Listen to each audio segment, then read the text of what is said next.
Hello అండి, నమస్తే. ఇప్పుడు మాట్లాడేటువంటి టాపిక్ ఏంటంటే next vice president of India ఎవరు అనే దానికి ఆల్మోస్ట్ ఒక కంక్లూషన్ అయితే వచ్చింది. అది ఖచ్చితంగా poll bound states right from Bihar, West Bengal, Assam, Kerala ఆర్ఎల్స్ తమిళనాడు, ఈ రాష్ట్రాల్లో ఏదో ఒక రాష్ట్రం నుంచి అయితే next vice president of India appoint అయ్యేదానికి ఆస్కారం ఉంది. అండ్ మరీ ముఖ్యంగా బీహార్ నుంచి అప్కమింగ్ వైస్ ప్రెసిడెంట్ ఉండేదానికి అవకాశం ఎక్కువ ఉందనేసి మాత్రం బీజేపీ ఇంటర్నల్గా ఒక గీసుకున్నటువంటి గీత. ఇక్కడ బీజేపీ గీసుకున్నటువంటి ఇంకొక గీత ఏంటంటే డెఫినెట్గా మాజీ వైస్ ప్రెసిడెంట్ జగదీప్ ధన్కర్ ఏదైతే ఇండిపెండెంట్ మైండ్గా ఉండి పనిచేశారో, మెరిటోరియస్గా పనిచేసే ప్రయత్నాలు చేశారో, అది బీజేపీకి ఆర్ఎస్ఎస్కి ఇబ్బంది కలిగించే పరిణామాలు కొన్ని ఉన్నాయి. కాబట్టి డెఫినెట్గా next vice president of India organisational పరంగా చాలా రూటెడ్గా ఉండాలా, చాలా బలమైనటువంటి ఆర్ఎస్ఎస్ భావజాలాన్ని మనసులో సంఘ్ పరివార్ యొక్క భావజాలాన్ని కలిగి ఉండాలా. రెండోది లాయల్టీ టు ది ఆర్ఎస్ఎస్ ఉండాలా. మూడోది బీజేపీకి రాజకీయంగా ఏ రకంగా రాజ్యసభ చైర్మన్, ఉపరాష్ట్రపతి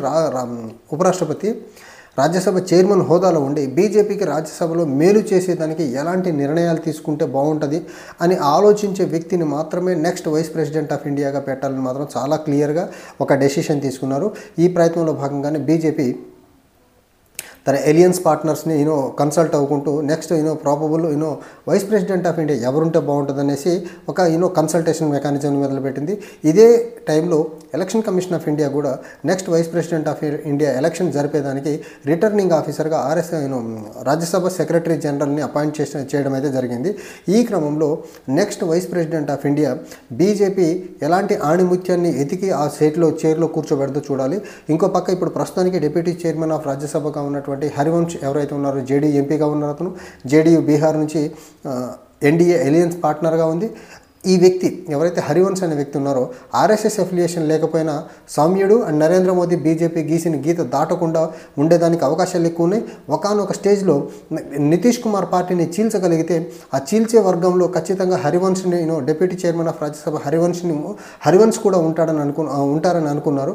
సో ఆ పాయింట్ ఆఫ్ వ్యూలో చూసుకుంటే ఖచ్చితంగా ఇప్పటికైతే బయటికి అఫీషియల్గా అనౌన్స్ చేయకపోయినా మెజారిటీ బీజేపీ పీపుల్ ఖచ్చితంగా డిప్యూటీ చైర్మన్ ఆఫ్ రాజ్యసభ హరివంశ్ని నెక్స్ట్ వైస్ ప్రెసిడెంట్ ఆఫ్ ఇండియాగా అపాయింట్ చేసేదానికి ఆస్కారం ఉంది. And next vice president of ఇండియాగా హరివంశ్ని డిక్లేర్ చేసేదానికి ఇంకొక బీజేపీ తీసుకున్నటువంటి ఇంకొక అడ్వాంటేజియస్ పొజిషన్ ఏంటంటే ఇక్కడ రాబోయే బీహార్ అసెంబ్లీ ఎన్నికల్లో బీహార్ ప్రజల యొక్క మెజారిటీ ఎక్కువ బీజేపీ ఆర్ ఎన్డీఏకి రావాలంటే ఖచ్చితంగా బీహార్ నుంచి next vice president of India ఉంటే బాగుంటుందని ఒక నిర్ణయానికి వచ్చినట్లయితే చాలా క్లియర్గా ఇక్కడ తెలుస్తుంది. వెస్ట్ బెంగాల్, బీహార్ కానీ మిస్ అయితే డెఫినెట్గా అస్సాం లేకపోతే వెస్ట్ బెంగాల్ నుంచి ఉండేదానికి ఆస్కారం ఉంది. Tamil Nadu as well as Kerala నుంచి అయితే వైస్ ప్రెసిడెంట్ ఆఫ్ ఇండియాని అపాయింట్ చేసేదానికైతే ఆస్కారాలు అయితే చాలా క్లియర్గా కనపడట్లేదు. అండ్ ఇక్కడ ఇంకోటి మనం చూడాల్సింది ideological purity, deep rooted RSS affiliation, at the same time ఒక ఎక్స్పర్ట్ అనే వ్యక్తిని మాత్రం అపాయింట్ చేసేదానికి బీజేపీ సస్యమిరా అనే దానికి ఆస్కారం ఉంది. అండ్ బీజేపీ 2014లో అధికారంలోకి వచ్చిన తర్వాత చూసుకున్నట్లయితే మొదటి వైస్ ప్రెసిడెంట్ ఆఫ్ ఇండియాగా బీజేపీ అధికారంలోకి వచ్చిన తర్వాత వెంకయ్య నాయుడు గారిని అపాయింట్ చేశారు. రెండో వైస్ ప్రెసిడెంట్ ఆఫ్ ఇండియాగా జగదీప్ ధన్కర్ గారిని అపాయింట్ చేశారు.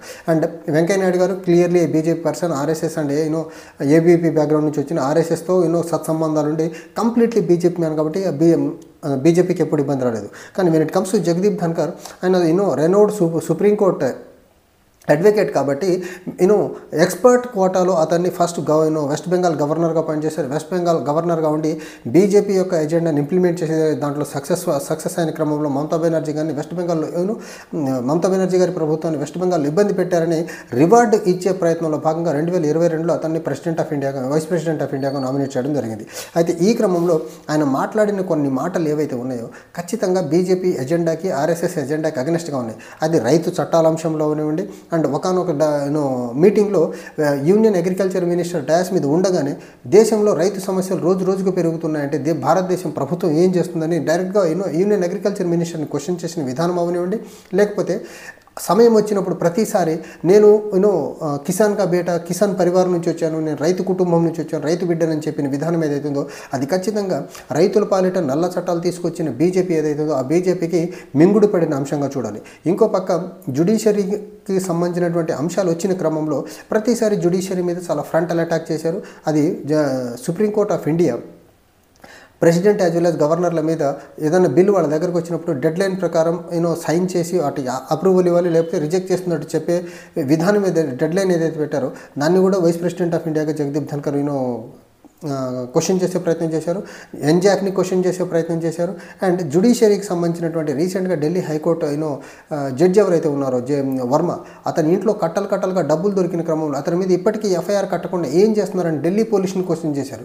ఢిల్లీ పోలీస్ని క్వశ్చన్ చేయడం అంటే nothing but home minister Amit షాని క్వశ్చన్ చేయడం ఇది. ఎందుకంటే Delhi police directly working under the union home minister అంటే అమిత్ షా ఉన్నారు కాబట్టి డెఫినెట్గా డైరెక్ట్లీ అతను అమిత్ షాని క్వశ్చన్ చేసిన విధానం ఏదైతే ఉందో అది బీజేపీకి నచ్చల. ఇంకో పక్క బీజేపీకి నచ్చని మింగుడు పడిన అంశం ఏంటంటే జస్టిస్ వర్మకు సంబంధించినటువంటి ఇంపీచ్మెంట్ మోషన్ బీజేపీ లోక్సభలో మూవ్ చేసిన తర్వాత దాన్ని రాజ్యసభకు పంపాలనుకున్నారు. కానీ అపోజిషన్ పార్టీలు సైన్ చేసి ఇచ్చినటువంటి ఇంపీచ్మెంట్ మోషన్ ఏదైతే ఉందో అగైన్స్ట్ ద జస్టిస్ వర్మ, అది రాజ్యసభలో అపోజిషన్ ఎంపీలు ఇచ్చిన దాన్ని రాజ్యసభ చైర్మన్గా ఇతను టేకప్ చేసిన విధానం ఏదైతుందో అది బీజేపీ యొక్క ఇంట్రెస్ట్లకి బీజేపీ యొక్క లైన్కి అగెనిస్ట్గా వెళ్తుంది. కాబట్టి వాళ్ళు వైస్ ప్రెసిడెంట్ ఆఫ్ ఇండియాగా జగదీప్ ధన్కర్ని తొలగించాలని ఒక నిర్ణయానికి వచ్చిన క్రమంలో హెల్త్ రీజన్స్ని బయటకు చూపించి ఈ పర్టికులర్ అవమానకరంగా తొలగిపోవడం కంటే హెల్త్ రీజన్స్ చూపించి రాజీనామా చేయడం బెటర్ అని బీజేపీకి మరీ ముఖ్యంగా నరేంద్ర మోదీ అమిత్ షాలకు అవకాశం ఇవ్వకుండా తప్పుకునే ప్రయత్నం చేశారు.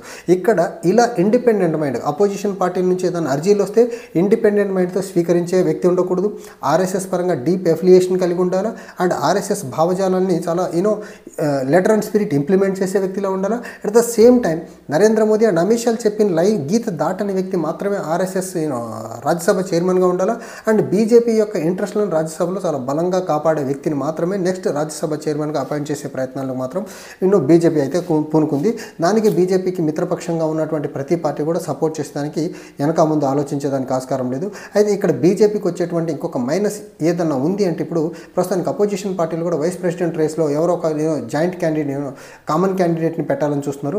ఆ క్రమంలో ఖచ్చితంగా బీజేపీ కొంచెం ఆచితూచి అడుగులేసి అక్కడ బీజేపీ వ్యక్తిని కాకుండా బీహార్కి సంబంధించి ప్రస్తుతానికి డిప్యూటీ చైర్మన్ ఆఫ్ రాజ్యసభగా ఉన్నటువంటి హరివంశ్ని పెట్టేదానికి ఆస్కారం ఉంది. ఎందుకంటే బీజేపీ వ్యక్తిని పెట్టగలిగితే అది క్రాస్ ఓటింగ్ జరిగితే బీజేపీకి ఇప్పటికైతే ఇబ్బంది లేదు. కానీ ఎందుకు అనవసరంగా అపోజిషన్ పార్టీలకి స్కోప్ ఇవ్వాలని ఒక నిర్ణయానికి వచ్చినటువంటి బీజేపీ ఖచ్చితంగా అపోజిషన్ పార్టీలు క్యాండిడేట్ని ఫీల్డ్ చేసే ఎఫర్ట్స్ని ఇంటెన్సిఫై చేయగలిగితే మాత్రం ఖచ్చితంగా బీజేపీ హరివంశ్ జేడీ ఎంపీగా ఉన్నటువంటి డిప్యూటీ చైర్మన్ ఆఫ్ రాజ్యసభ ఎవరైతే ఉన్నారో హరివంశ్నే ఖచ్చితంగా వైస్ ప్రెసిడెంట్ ఆఫ్ ఇండియాగా అపాయింట్ చేసి బీహార్లో ఎలక్టరల్ గెయిన్స్ పొందేదానికి అయితే ఆస్కారం ఉంది.